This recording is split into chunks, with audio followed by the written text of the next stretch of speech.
And welcome back to Read Aloud Second Grade. I'm super excited to share another picture book with you today. So this book is called Manji Moves a Mountain. It is a true story about a man in India who completely changed his village, and we're going to read about it in Manji Moves a Mountain. So get comfy and let's get reading.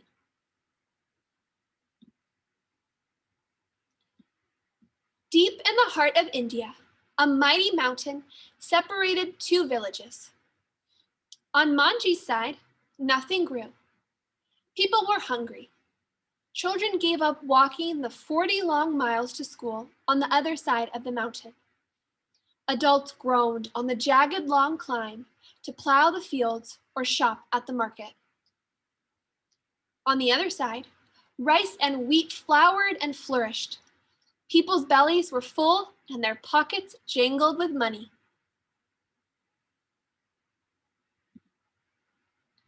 Every day, Manji paused at the top of the mountain to catch his breath and gaze at the two villages.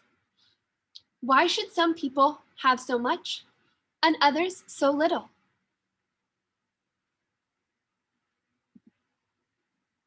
Manji tried to think of an answer as he made his way down the mountain to plant and harvest on the other side.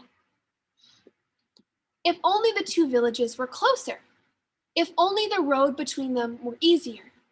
If only there was a way to move the mountain. Frustrated, he picked up a stone and threw it down. Crack! He saw a sprinkle of powder. He knelt down and felt it between his fingers. That was it! Manji hurried to his hut to search for something to trade. He had nothing anyone would want except 3 goats. He gently looped ropes around their necks and searched until he found someone who would trade a worn hammer and chisel for them. He hurried back to the top of the mountain. He positioned the chisel, he aimed, he swung the hammer. Clink! Powdered rock and tiny chips sprayed. Over and over, Manji swung until it was too dark to see. Clink, clank, clunk. His sweaty, throbbing fingers rubbed the rust rock. He felt a dent. It was small and bumpy, but it was there. 2 inches, 3 inches. His shoulders ached, his head pounded, but his heart was lighter. He picked his way down the mountain and across the dirt path. He tumbled into bed. All too soon, a rooster crowed. Manji rubbed his eyes. His hands were raw with blisters. Still he climbed the mountain, he gripped the hammer and pounded the chisel for hours. Hold, aim, swing. Then he scrambled down to hoe, water, and weed on the other side. As soon as he could, he rushed back up. Hold, aim, swing. Day after day, Manji clutched the hammer and chisel. Hold, aim, swing. Night after night, he slid dusty fingers into the hole, measuring. 1 foot, 2 foot. After a week, he could crouch inside. 4 feet, 5 feet. You're crazy, people told him. A man can't change a mountain. It's there before he's born and after he dies. But Manji could see something they couldn't. The parting of the mountain into 2 great halves with a road in between. A road where people could get to work, to market, to school, even to the hospital more easily. Nothing could stop him.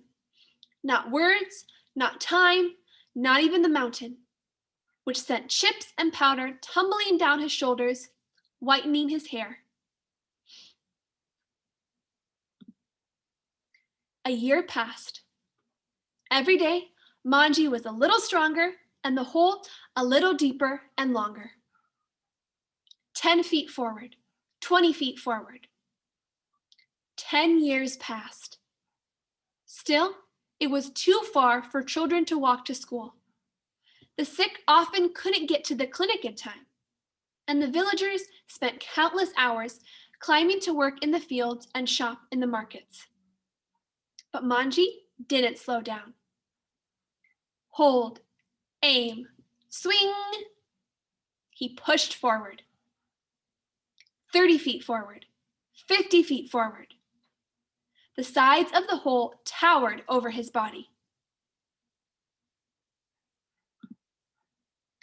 After 15 years, people started to see what he had seen.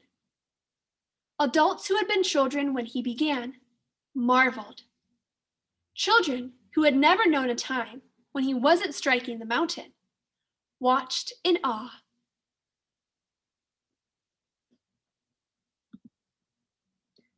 "100 feet forward, 200 feet forward." Now, each time he returned to his task, Manji could see that helping hands had made the hole a little longer than he left it. He found food waiting for him too. Baskets of warm roti dripping with melted ghee. Tins of spicy dal tickled his nose. Once he unwrapped a cloth to find a shiny new hammer and chisel glinting in the sun. By the 22nd year, whispers swept both villages. Every day, more people gathered. Parents lifted little ones on their shoulders so they could see the other side. They wondered if this would be the day. Hold, aim, swing. Men, women, children held their breath. Manji could hear his heart beating as loudly as the hammer hitting the rock. Hold, aim, swing. Swoosh! Where once a mighty mountain stood, there was nothing but open space and broken rocks.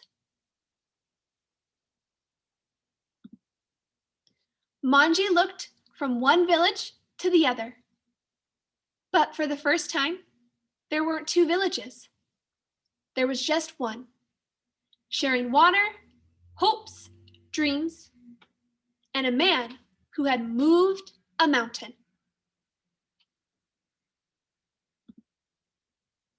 The end. So, second grade, I hope you enjoyed that beautiful true story of Manji Moves a Mountain.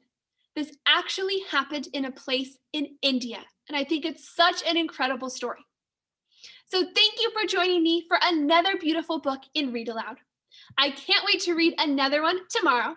So go finish your work for today, and I'll see you back here for Read Aloud on Wednesday.